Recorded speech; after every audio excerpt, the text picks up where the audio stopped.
Hello dear student, welcome to our YouTube channel U Bio Academy. आज हम start कर रहे हैं क्लास 9th की साइंस की बुक,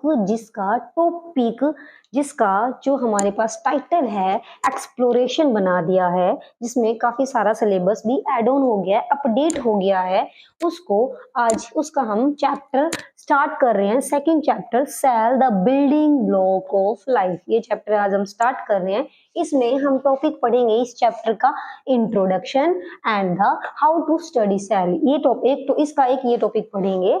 अब ये चैप्टर देखेंगे, हमारी जो साइंस की टेक्स्ट बुक है जिसको एक्सप्लोरेशन टाइटल नाम दे दिया गया है, ये इसकी बायोलॉजी का, साइंस की बायोलॉजी का चैप्टर है। पहले देखिए, हमारे पास साइंस है। साइंस को हम तीन मेन ब्रांचेस में तोड़ते हैं, फिजिक्स, केमिस्ट्री एंड बायोलॉजी। अगर हम बायोलॉजी की बात करें तो बायोलॉजी क्या है? The branch of science which deals with the study of living organism, which deals with the study of life. जो लाइफ की स्टडी करवाए, जो लिविंग ऑर्गेनिज्म की स्टडी करवाए, वो बायोलॉजी है। तो हमारा ये चैप्टर किसका है? बायोलॉजी का है। The building block of life. Life मतलब लिविंग ऑर्गेनिज्म। लिविंग ऑर्गेनिज्म की जो बिल्डिंग ब्लॉक है, यानी कि जो उसको बनाने में जो सबसे छोटी यूनिट है, जो सबसे छोटी यूनिट है वो सेल है। उसको आज हम स्टार्ट करेंगे उस चैप्टर का। उसमें भी हम इस चैप्टर का टॉपिक इंट्रोडक्शन और हाउ टू स्टडी सेल्स ये पढ़ेंगे। तो यहाँ से हमने देखा कि चैप्टर किसका है? बायो का है। तो हमें बायो पता होना चाहिए, बायोलॉजी की डेफिनेशन भी पता होनी चाहिए। Branch of science which deals with the study of living organism, deals with the study of life। Life के बारे में स्टडी करना, लिविंग ऑर्गेनिज्म के बारे में स्टडी। अब चैप्टर का नाम हमारे पास क्या है? चैप्टर का नाम है cell the building block of life. तो जो बिल्डिंग ब्लॉक है हमारी लाइफ की, लिविंग ऑर्गेनिज्म से, यहाँ पे हमारे इंट्रोडक्शन में, हमारे चैप्टर में, एक्सप्लोरेशन बुक में इंट्रोडक्शन में दिया गया है कि सारे के सारे living organisms are made up of cell. कोई भी लिविंग ऑर्गेनिज्म होगा वो किसका बना होगा? सेल्स का बना होगा। इसीलिए सेल्स का बना होगा हमारे पास कोई भी ऑर्गेनिज्म है। और ये बताया गया है कि जो भी लिविंग ऑर्गेनिज्म के रहने की, हैबिटेट की बहुत सारी वेराइटीज हैं। वो लो से लो टेम्परेचर से लेकर हाई से हाई टेम्परेचर पे मिलते हैं। हाई टेम्परेचर पर रहने वाले उन लिविंग ऑर्गेनिज्म को थर्मोफाइल्स कहा गया है। थर्मोफाइल्स कहा गया है the organism which exist at very high temperature, nearly 70 degree Celsius. बहुत हाई टेम्परेचर पे जो अपनी एग्जिस्टेंस कर सके, उन्हें थर्मोफाइल्स कहते हैं। अब यहाँ से पता चला, हमने यहाँ पे पढ़ा हमने कि all living organisms are made up of cells. यहाँ से पता चला सेल्स। तो सेल हमारे पास, सारे के सारे ऑर्गेनिज्म सेल्स के बने होंगे। That's why cell is the basic unit. इसीलिए हमारे पास सेल जो है वो बेसिक यूनिट हो गई है, लाइफ की बेसिक यूनिट हो गई है लिविंग ऑर्गेनिजम्स की, राइट। अब हमने देखा कि सारे के सारे ऑर्गेनिजम्स किसके बने होंगे? सेल्स के। तो उन ऑर्गेनिजम्स को ही हमारे पास दो भागों में डिवाइड कर दिया गया है। उन ऑर्गेनिजम्स को ही दो भागों में डिवाइड कर दिया है। Number 1 is unicellular organism and number 2 is multicellular organism. दो टाइप के ऑर्गेनिज्म हो गए on the basis of their number of cells, कि उनके अंदर कितनी सेल्स प्रेजेंट हैं, उसके बेस पे वो ऑर्गेनिजम्स दो टाइप के हो गए, यूनिसेलुलर एंड मल्टीसेलुलर। यूनि मतलब सिंगल, यानी कि वन और सिंगल, एंड मल्टी मतलब मैनी, बहुत सारी। यूनिसेलुलर ऑर्गेनिजम्स की बात करें तो the organisms which are made up of only one cell, which are made up of only single cell are known as unicellular organism. Example देखेंगे तो हमारी बुक में दिए गए हैं यीस्ट, हमारे पास यहाँ पे अमीबा, ये हमारे पास यूनिसेलुलर ऑर्गेनिज्म में दिए गए हैं। मल्टीसेलुलर ऑर्गेनिजम्स की बात करें तो यहाँ पे दिए गए हमारे पास प्लांट्स, एनिमल्स, बर्ड्स। हमारे पास ये एग्जांपल्स दिए गए हैं। मल्टीसेलुलर ऑर्गेनिज्म क्या हुआ? The organisms which are made up of many cells, जो ऑर्गेनिज्म बहुत सारी सेल्स के बने होंगे उनको क्या बोला हमने? Multicellular organism. एग्जांपल दे दिया हमने, प्लांट्स, एनिमल्स और इंसेक्ट, बर्ड्स। ये काफी सारे हमारे पास बुक में एग्जांपल दिए गए हैं। अब यहाँ पे बताया गया है कि सारे के सारे ऑर्गेनिज्म सेल्स के बने होंगे, तो बहुत सारी सिमिलर सेल्स जो मिलकर एक पर्टिकुलर फंक्शन प्रोवाइड करके दे रही है।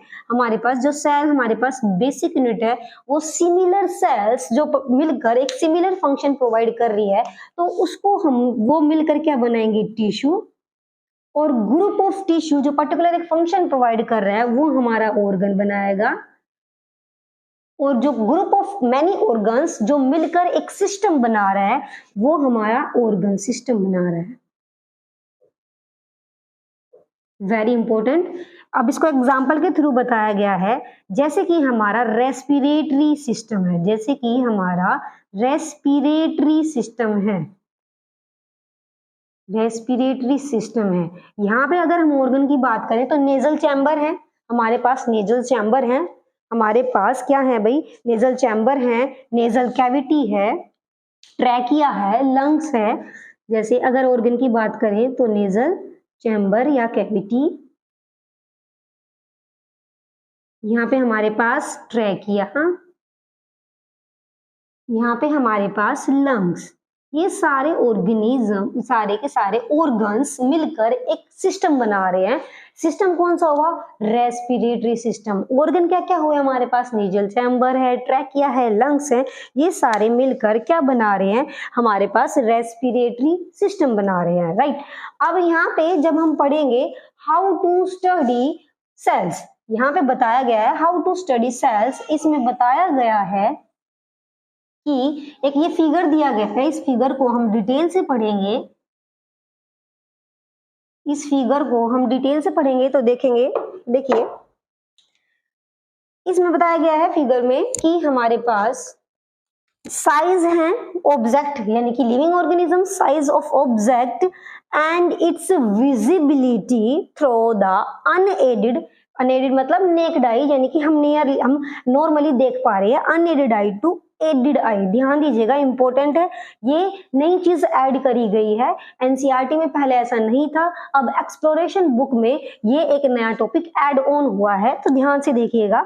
यहाँ पे कुछ क्या बताएं, हमारे पास लिमिट्स दिए गए हैं साइज के, और हमारे पास बताया गया है कि इन चीजों को हम माइक्रोस्कोप से देख पाएंगे, इन चीजों को जैसे कि इलेक्ट्रॉन माइक्रोस्कोप से देख पाएंगे, इनको हम लाइट माइक्रोस्कोप से देख पाएंगे, और इनको हम अनएडेड आई यानी कि नॉर्मली हम देख पाएंगे। जैसे कि 0.1 नैनोमीटर एटम्स हमारे पास, मॉलिक्यूल्स हैं, लिपिड है, प्रोटीन्स है, राइबोसोम्स है, वायरस है हमारे पास, स्मॉलेस्ट बैक्टीरिया है, माइटोकॉन्ड्रिया है, मोस्टली बैक्टीरिया, न्यूक्लियस और mostly plant and animal cell. इन सब को हम किसके थ्रू देख पाएंगे? वेरी इंपॉर्टेंट, किसके थ्रू देख पाएंगे? हम देख पाएंगे इलेक्ट्रॉन माइक्रोस्कोप के थ्रू। इनको हम इलेक्ट्रॉन माइक्रोस्कोप के थ्रू देख पाएंगे, माइक्रोस्कोप के थ्रू। आगे देखिए, हम mitochondria, most bacteria, nucleus, most plant and animal cells, amoeba, fish egg, amoeba तक कह सकते हैं हम, इनको हम देख पाएंगे लाइट माइक्रोस्कोप में। ये हमारी लैब में भी मिलता है, हमारे लैब में मिलता है लाइट माइक्रोस्कोप। और आगे देखिए हमारे पास fish egg, chicken egg, human की हाइट, नीम का ट्री, रॉकेट, इन सब को हम किससे देख पाएंगे? अनएडेड आई, मतलब नेक्ड आई, मतलब नेक्ड आई हम हमारी आंखों से ही डायरेक्टली देख पाएंगे। इसमें अब जिसको हम देख पा रहे हैं भाई, किसी को हम माइक्रोस्कोप से देख पा रहे हैं, किसी को हम हमारी नेक्ड आई से देख पा रहे हैं, तो ये कैसे पता चला? इसके लिए कुछ प्रॉपर्टीज होती हैं। सबसे पहले रिजोल्यूशन, की रिजोल्यूशन पावर किसकी कितनी है उसी हिसाब से हम देख पा रहे हैं। और अगर हम बात करें हमारी ह्यूमन आई की लिमिट ऑफ रिजोल्यूशन, हम पहले रिजोल्यूशन को समझेंगे कि हमने देखा कि कोई 2 पॉइंट बनाए हमने, 2 पॉइंट, इनको जितना हम धीरे धीरे इनको पास लेके जाएंगे, एक ऐसा पॉइंट आएगा, एक ऐसी स्थिति आएगी कि जहां पे हम इसको बस तभी ही हम देख पा रहे हैं इसको कि अलग है। अगर उससे थोड़ा सा और पास करेंगे तो ये दोनों पॉइंट ऐसा लगेगा कि एक ही पॉइंट है।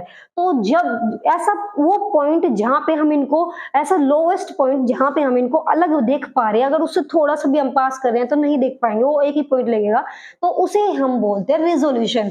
और अगर हम हमारे ह्यूमन आई की लिमिट ऑफ रेजोल्यूशन की बात करें तो वो बेटा 0.1 mm है, मिलीमीटर, 0.1 मिलीमीटर है। और सेकेंड टर्म आती है यहाँ पे मैग्निफिकेशन, मैग्निफिकेशन।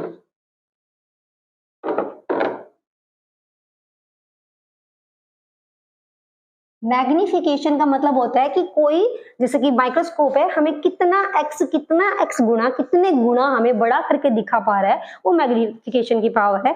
तो भाई हमारे पास माइक्रोस्कोप की अगर हम बात करें, इलेक्ट्रॉन माइक्रोस्कोप की, वो उसकी ज्यादा पावर है मैग्निफिकेशन करने की, मैग्नीफाई करने की, उसको मतलब किसी चीज को और ज्यादा बड़ा करके दिखाने की। लेकिन उससे कम पावर किसके पास है? लाइट माइक्रोस्कोप के पास है।